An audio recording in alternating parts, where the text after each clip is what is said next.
welcome back to Tales from the Allotment. As you can see, it's another beautiful day by the blue sky behind me. Before we go too far, can you just please like or subscribe, hit the bell down below, give the channel a bit of a boost. I'm going to work a little bit in the garden first of all this morning. I'll show you what I'm going to do in a second, and then I'll go across the allotment. Okay, so here's the job this morning. When we built the house a few years ago, we were asked to put dense screening between us and the houses next door. So I decided to put a grass bank on and a hedge above it. So the job this morning is to go along the bank and cut away the grass from below the bushes, which you can see are all growing very nicely now into a hedge. There are a few gaps, but some of the trees are quicker growing than others. And just generally tidy it up. The house we've named Idwell, which is a story in itself, so we call this Idwell's Dyke. Not quite as long as Offa's Dyke, but equally impressive, I'm sure you would agree.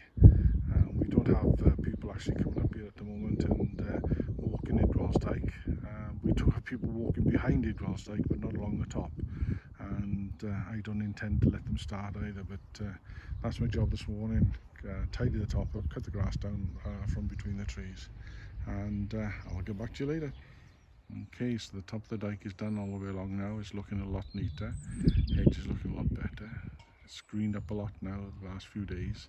We had 3 or 4 days of rain during last week, and everything's benefiting from it. Next week or so I'm going to have to get the hedge trimmer out to just do the sides and the top, just to encourage the side growth so that it turns into a proper hedge. Looking a lot better. Off to the allotment now.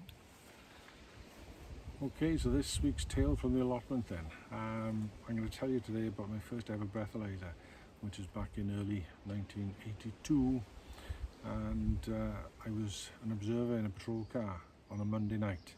We used to get patrol cars coming up from Newtown, working in the Welshpool patch, and one of the beat officers were working. I'd have to go in the patrol car as an observer, and on this particular Monday night it was my turn, and we were sitting in a 2.2 litre Ford Cortina, and it had 2 big blue dome lights on the roof, a bit like they used to have on Smoking a Bandit, and the faster the car went, the quicker the blue lights used to go around. Anyway, that's another thing. We were out on this particular Monday night looking at breathalyzers, and in those days, sometimes on a weekend night you could get 3 or 4 people on a night drink driving. It didn't have the social stigma it has today. We used to go out hunting for them, and we were driving through Gilsfield on this particular night, and a 3 litre Ford Capri, a black Ford Capri, came the other way. Now at the time the 3 litre Ford Capri was a phenomenal car, fast compared with everything else. Anyway, this car came past and going like a banshee, so we turned around and went after it, and it disappeared from sight. But you know, it either turned right or left, or either towards Welshpool or Llanfadlin, and we took the road towards Llanfadlin and caught sight of the backlights as we were climbing up the hill. Chased after it, and as we went over Brow Hill towards Pentreby on a Monday night, they used to have a nightclub in the caravan site there, and it used to be packed all the time on a Monday night in those days. And we saw this car turn into the car park and disappear into the dark, and as we turned in, we found the car parked up in between other cars in a car park. He switched his lights off and he was sitting in the driver's seat, the engine off, but for some reason he obviously didn't realise he had his foot on the brake when his brake lights were still on, so we were able to find him quite easily. Anyway, went up to him and started talking to him, and you could tell he'd been drinking straight away. You could smell intoxicating liquor on him, and so I asked him for a breath test, took him back to the patrol car and assembled my bag, and he blew into it and he blew over, so I arrested him, and my colleague then was going to take him back to Welshpool, where we call a doctor out to get him to give a blood sample. So it was my job then to bring his car back to the station as well. Now bear in mind our beat car at the time was like an 850 Mini. We had a 1100 Morris Marina as well in the station, and up to that stage I'd never driven anything like a 3 litre Capri, so a bit apprehensive. Anyway, I got in a car reversed it out to the spot and aimed for the car park entrance, and in first gear and accelerated, and all of a sudden I found myself lying on my back looking up at the roof of the car.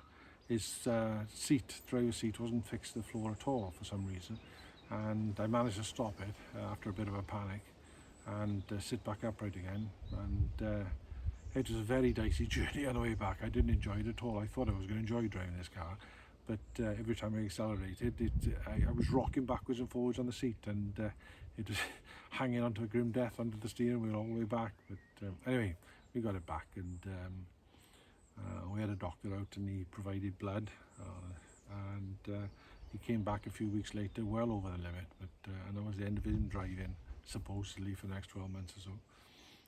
Whether he did or not, I don't know, but yeah, my first ever driving a 3 litre Capri with a loose seat, not the best thing to do, but that was my first ever breathalyzer. And stay with us, we'll have some more stories from the allotment as we go through the year. So this is my Victoria plum tree, and as you can see, lots of little plums starting to grow here. I have to take a lot of these off before they get much bigger. We'll only get about a quarter of the number of plums off the tree that here at the moment. If I get too many on, they just break the branches. Okay, so here's all next year's raspberry canes coming up. These will provide the raspberries for next year with these autumn varieties. Once the raspberries have been picked, the raspberry canes will be cut away, and the new growth will provide the raspberries next year. It's quite amazing. You think these raspberries will go up to about 5 or 6 foot high in 1 year like this, ready for next year's raspberries, but that's the way it works. Here's the beginning of this year's gooseberry crop as well. These will be ready for harvesting in the summer, autumn time. Lovely gooseberry jam, lovely. And while we're on the theme of fruit, as you can see, my blackcurrant bush here is absolutely covered. And if all these come to fruition, I shall have a few pounds of blackcurrant jam this year as well. Excellent.